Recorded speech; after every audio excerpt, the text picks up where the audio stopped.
There are a list of projects that I'm going to call Carlin's crackpot schemes. And I haven't honestly committed to actually creating videos about these per se, but it's something I'm thinking about. So let me just kind of give you like a high level approach first. Okay, I talked about thermal mass heating. That's one, right? Just the fact that if you spent the money and the time building this thing first, from then on you should get some passive benefit from it. That's kind of the idea. And that's a lot of it. A lot of, what I call the hippie ideas or the crackpot schemes. They're very sexy. They're very appealing. You're like, oh, that sounds so good on paper. If you just build it, it'll keep running. It's like perpetual motion. That thing that they always said wouldn't work. But man, you could sell a bunch of those on eBay. Anything like that just sounds like it would work.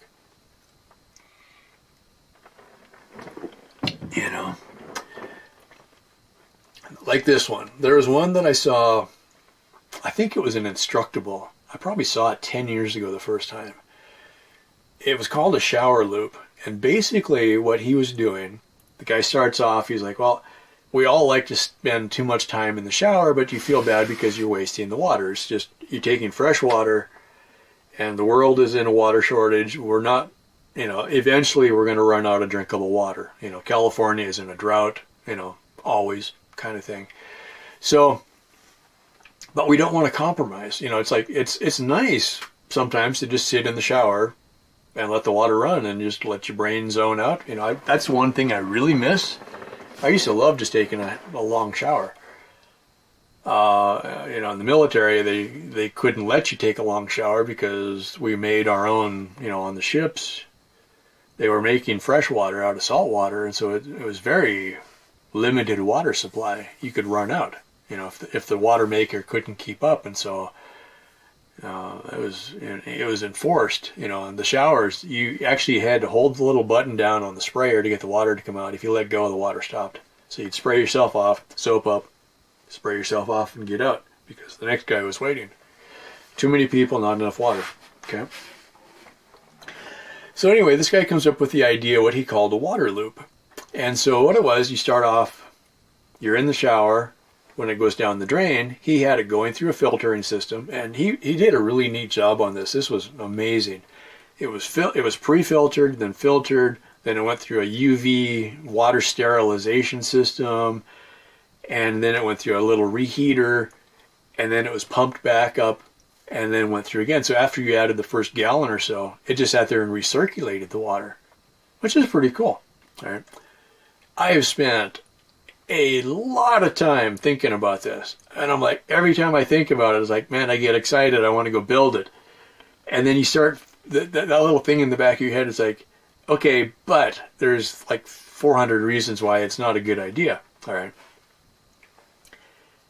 That's the kind of thing that keeps me up at night. I keep thinking about that. That idea I've had for years, and it will not die. One of the biggest problems, honestly, is that, as a mammal, you shed hair. Hair gets into the pump, jams it up. Or you have to stop, you would have to be spending time cleaning the filters.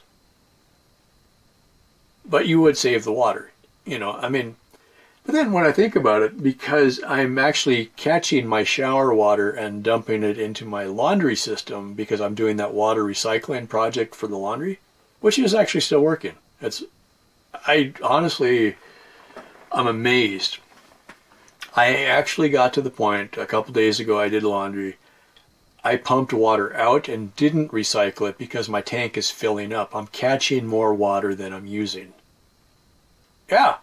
So what I've been doing is when I wash the dishes and when I take a shower, I take my wastewater and I dump it through the filters. I'm running laundry water through sand filters. Bring it out, run a little bit of chlorine in it, put it back in the tank. Then the next time I do laundry, I just take a portable pump, drop it in the tank, pump it through a hose, fill up the washing machine. None of it's automatic. Laundry takes a lot of time.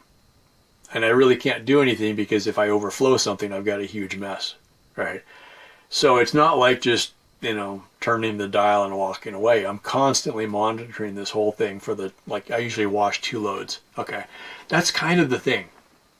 I'm saving an enormous amount of water, which is good because I don't have a lot of water, but it's taken me a lot of time. Now, it's only 1 day out of every week or every other week. As one person by myself, I don't necessarily need to do laundry every week, right? You need to buy more underwear and you can go 2 weeks. Okay.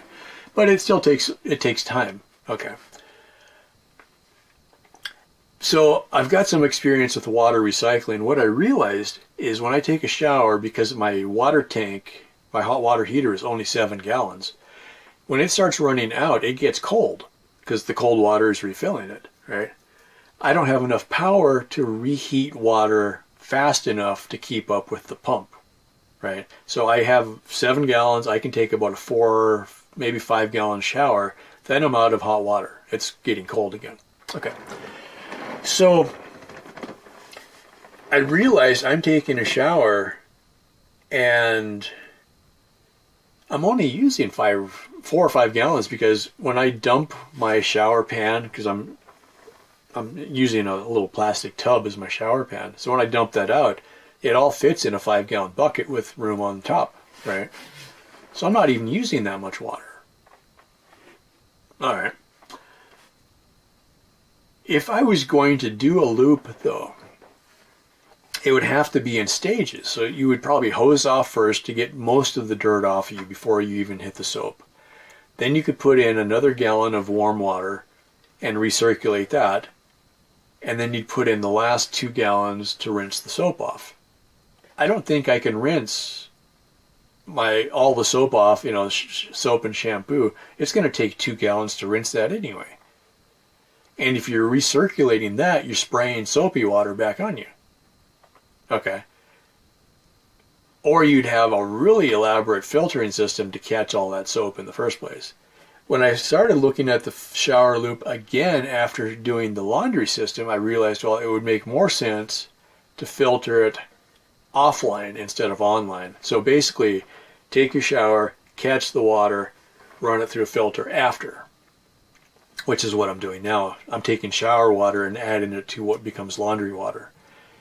A couple of years ago, I started experimenting with water recycling back then, and a lot of people were all freaked out, and it's like, no, I'm not drinking that water. Actually, yeah, hang on. Not drinking that water. End period, stop. That's a really good point, though. What I finally got my head around out here, separate drinking water from everything else, okay? What I've been doing up until very recently, my 1,500 gallon tank was my main water supply, and that was everything. What I finally realized, actually, when I was scraping up all the snow water, I shoveled snow into a tank and let it melted, but it picked up a lot of dirt because I was scraping too fast. That water really didn't melt very clear. And I got to thinking about it. I'm like, well, okay, all I got to do, put clean water in a smaller tank. That's my drinking water supply. And then the less clean water, anything that's not drinkable but pretty clean, put that in the big tank. Right? So going forward, that's how I'm looking at it. Is if I have if it rains and it's really clean looking water, I put that in the drinking water tank. I'll still filter it. I'll still chlorinate it a little bit, run it through a Brita filter, and that'll be fine.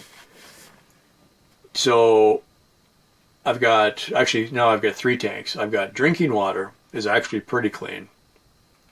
The main tank is for showers and anything else. And the main tank, as it settles, I could filter it and put it into drinking water. Okay. Because it's not contaminated. It's just kind of silty looking sediment. You could filter that out. Okay. And then you'd chlorinate it and Brita filter it to take the chlorine out again.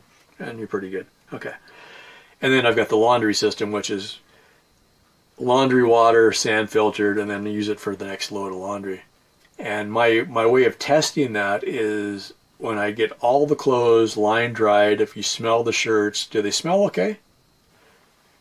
So far, they don't smell bad. Good enough, right? I don't really care about April Fresh so much. I just wanted to make sure it doesn't stink as bad as one before. Good enough. Okay. So that's the shower loop. It's one of those ideas that it seems like a really great idea. And I think it's got some potential. It's just maybe not worth the trouble, you know.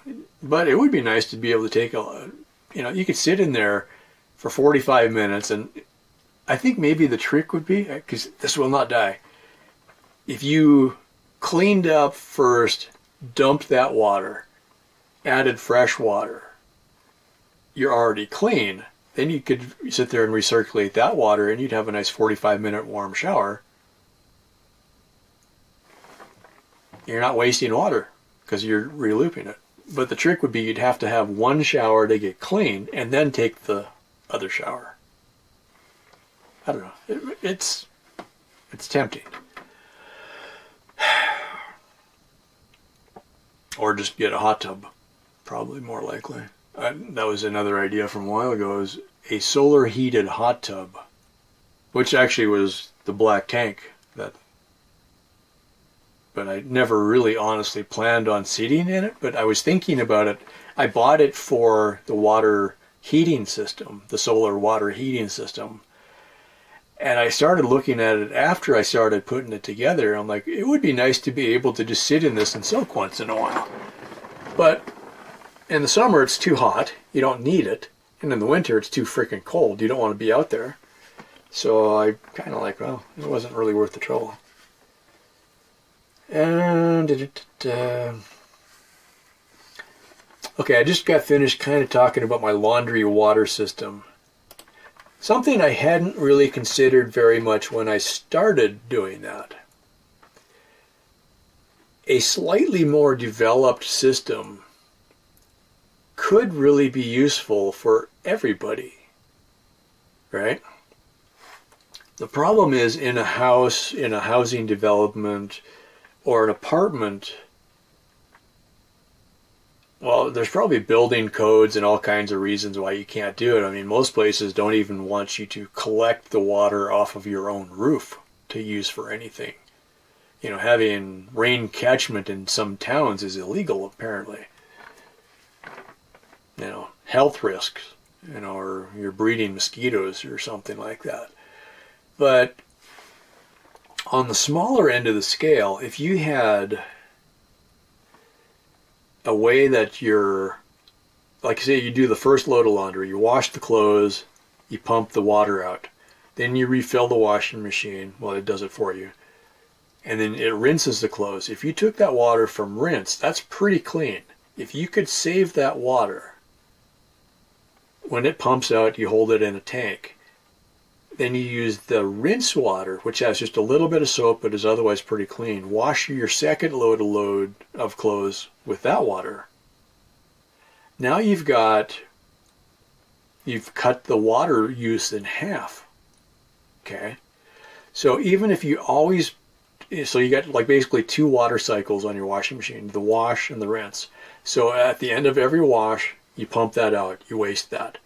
And then you save the rinse water for the next wash cycle. If that's all you did, you'd be saving that much water. Okay, so your water use would go down, and you'd be basically, I don't think you would even notice the difference. You know, it wouldn't be like, oh, my clothes feel funny. No, because you're rinsing it with clean water. Okay. Next stage is if you did the sand filter trick like I'm doing, and if, you know, like if in your family, if you set it up that when you took a shower, that water coming out of the shower drain went into a tank through a sand filter system, and then you used that water to do laundry, and then again pumped it back out into the, you know, into wastewater and just let it go.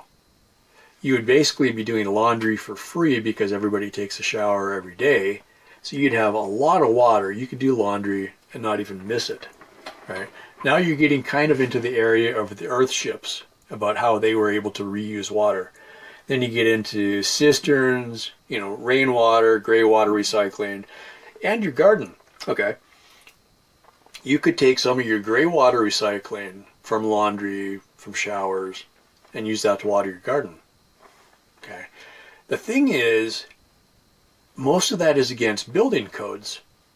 And you don't want to be that guy that's got 1,500 gallons of wastewater on your property, because all your neighbors would start smelling it, and then, they'd shut you down in a heartbeat. Why are you doing that? Because that's not normal. So because we have water shortages, if we started looking at it this way, another side of that, there was a video I saw a while ago. One of my Patreons sent me a link. I think it was called Plant the Rain, which maybe not the best, not quite a precise naming title, I guess, but the guy lived in Arizona. I don't remember. I don't think it was Phoenix. Might have been Tucson. But he looked at a chart and realized that the amount of inches of rain on the city limits, if they could have caught the water, it would have easily covered the amount of water that the city used.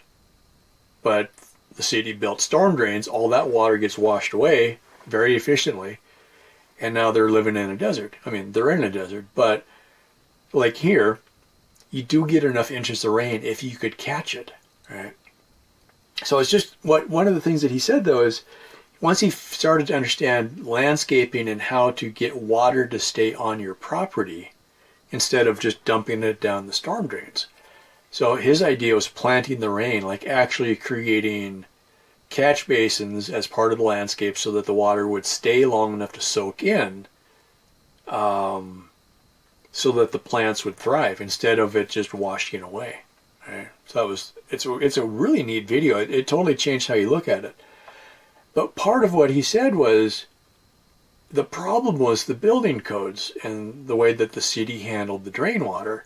So he started showing that it could work, and he was talking to city council, and so this is part of it, is he was able to get them to change some of the codes. Because he's like, hey, what we're doing is not sustainable. We're wasting all this water that we're getting for free, and then we're turning around and trying to pull water out of the aquifers that are coming up dry, and now we got this problem. So one of the things he said was, kind of funny. He does it on a Sunday because there was no city employees working on Sunday. He goes out to the curb, cuts a section out of the curb between the street and his property, so that before the water running down the street got to the storm drain, it came onto his property. So he diverted storm water back onto his property, right, into a catch basin that then watered a bunch of his plants. And then he's like, after the fact, he let it go for a year or two, and then he uses that as an example, and knowing full well that they could have fined him for cutting this chunk out of the curb, but he was able to prove that it worked, and he's like, hey, this is what we're doing is technically right, but it's bad, so this is a better way. Anyway, so I think if enough people started to look at this, it's like things that we knew 300 or 400 years ago we've lost, and now we're bought into this whole idea of, well, the government's right, because I don't know, that's kind of a weak one anyway, but maybe we could figure it out before the next generation and kind of like just take some of these little ideas. We don't have to go full on hippie and everybody, braid your armpit hair or something like that, but maybe we could make some, like the Earthship. Look up Earthship if you haven't heard of it. They had some really brilliant ideas, but it's very difficult to build a house like that in most places because it's not to code the way that 99% of the people want to build a house. And most of the code is to build it faster and cheaper, not to build it better. Yeah.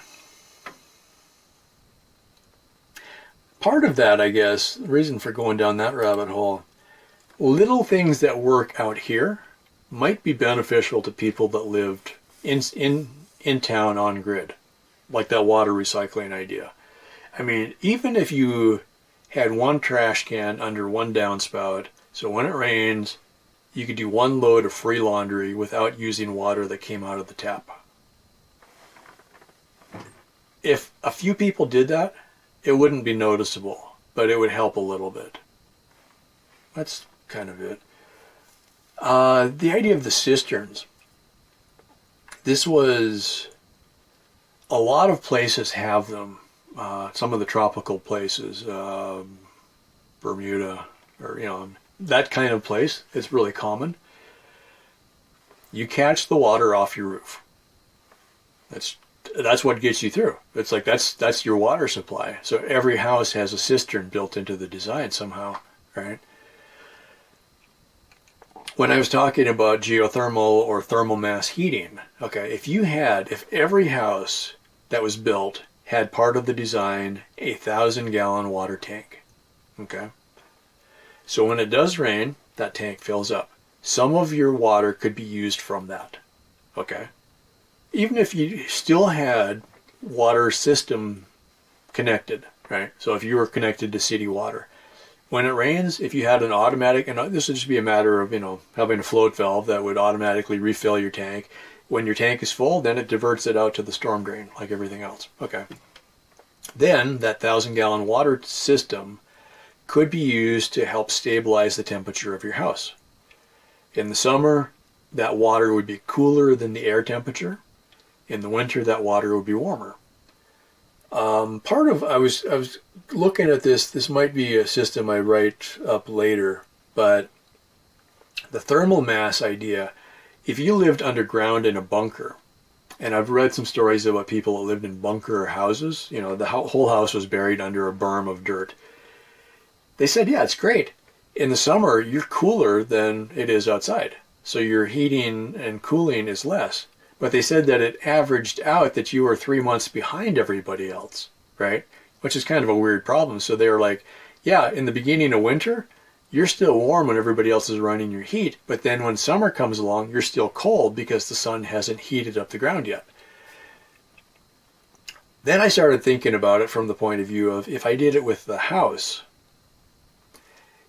if I had a water tank that I could draw heat from, but if I decided not to, if I could just turn the valve off and open the windows and let the warm air come in, right? So it was kind of like unlinking from the bunker idea. So you'd have the advantages of all that thermal mass, but you could selectively turn it on or off so you weren't completely locked into it. So you're not actually underground, but you'd get some of the benefits from it. That was kind of one of the ideas. And anyway, it goes back to, there's this whole sliding idea. It's a sliding scale. There's no right way to do it. Do what's right for you, and don't be Don't be afraid to change as you learn. That's another one. Is you get locked into this idea. I was like, oh, I'm vegan. I'm off grid. I'm whatever, right? Well, there's been some things that as I learned, I changed. Or as my money caught up to me, I was able to change. I don't know if it's visible in that shot. There's a whole pile of leftover insulation in the back of the bus. Most of the house is insulated now. The ceiling of the front half where I actually live is insulated. The house is kind of divided in half. The back half is the shop. I did finally this winter insulate the ceiling. Funny story. Because I don't run heat like normal people do. One of the things I realized, now in the morning it's about 10 degrees warmer in the house than it is in the back half. So that's working. It's more comfortable. However, in the daytime, like now, it's probably 10 degrees colder in the house than it is in the bus. The house doesn't warm up anymore in the daytime because the sun can't get through all that insulation. So yes, it's better, but it doesn't warm up when you think it would. So I quite often walk outside to warm up now because I'm not running on-grid systems, so I'm not running a furnace all day, right? So it was just like, even though I resisted doing the insulation, I'm like, well, it'll be better. I'll go ahead and do it. I didn't want to do it, but I had already bought it, so I'm like, I'll go ahead and put it in. That was the biggest disappointment when I realized that the house did not warm up in the daytime because of the insulation. The back half of the house is more comfortable in the afternoon than the front half because the sun has warmed it up. Can't win. Anything else? I think that's it. I guess the last thing, this a little bit was what I was saying before, the economy of scale. If you're going to do anything off-grid or alternative energy, alternative lifestyle, as soon as you decide you're not part of the mass majority, your life became harder. Everything is more expensive, it's more difficult because there isn't everybody else doing it. It's a little bit like insurance, you know. If you're one of the normal people, you pay into insurance and then, you know, God help you if you ever need it, you'll never get it back, but at least there's something, right? You'll get back 80% of whatever you think you should have got. But when you're breaking off from the normal, it's like you're plowing snow all by yourself instead of working with a herd. Everything is in your face. It's like anybody else can just flip a switch and they got lights. For us, we got to have a generator and solar and batteries and an inverter and all your own specialized wiring that then ties into a less efficient system, right? You're taking DC voltage trying to make AC because everything that you buy for your house, it's like, okay, I got a coffee maker, I got a slow cooker, I've got, now I just bought a waffle iron, I got a rice cooker now, I've got a coffee maker. None of those run on DC. My microwave, AC powered. Every single thing I do is triple layer redundancy or triple layered more difficult because it's like, well, even though I'm generating DC power, I still have to turn it into AC power because none of my appliances are DC appliances. And even though there is a few people out there that are like, well, I'll just go buy a DC whatever. Yeah, you can. But again, you're losing out on the efficiency, the economy of scale. There is a billion people, there's 7-8 billion people that are running coffee makers that are plugged into the wall. Very few of us need a coffee maker that runs off of DC voltage. So they don't make very many, they aren't very good, and you don't get that mass market economy of being able to build a bunch of them. The last coffee maker I had that was DC, I think it worked 4 times, and then a solder joint inside melted because a coffee maker needs more amps pulling through that little wire than they made, and it melted the solder. The thing just poof, came off. Maybe an extreme example, but it happened to me. So I'm not going to buy another coffee maker that runs on DC. But everything, if you're going to live out here, everything is harder. There is not one thing that's easier, honestly. You're going to live on a bumpier road because there isn't, I mean, we only have a handful of neighbors on this road. We don't have the tax base to make a better road, honestly. We don't have as good of cell phone coverage. I'm amazed that, you know, with the cell phone booster, I have decent coverage out here. So again, thank you to our Patreons and supporters who, or in this case, Houston Firefox, who donated me a cell phone booster. You know, now I have decent internet out here. There's times I joke, I miss the 1990s with my modem. That was faster quite often. Okay. Everything, as soon as you say alt energy, alt lifestyle, everything is harder. But I still think it's worth it. You know, I'm not ready to move back to an apartment.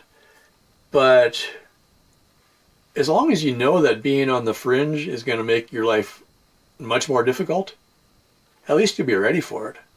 You know, somebody should tell you up front before you just run out here and, you know, go be a hippie or something. Anyway, I think I've said enough on that. I've got hot water. I'm going to take a shower, and I think I'm going to shave this off. This is really bugging me. I was going to try it out for a while, but yeah, that's got to go. So anyway, y'all be good to each other. Peace out and live the life.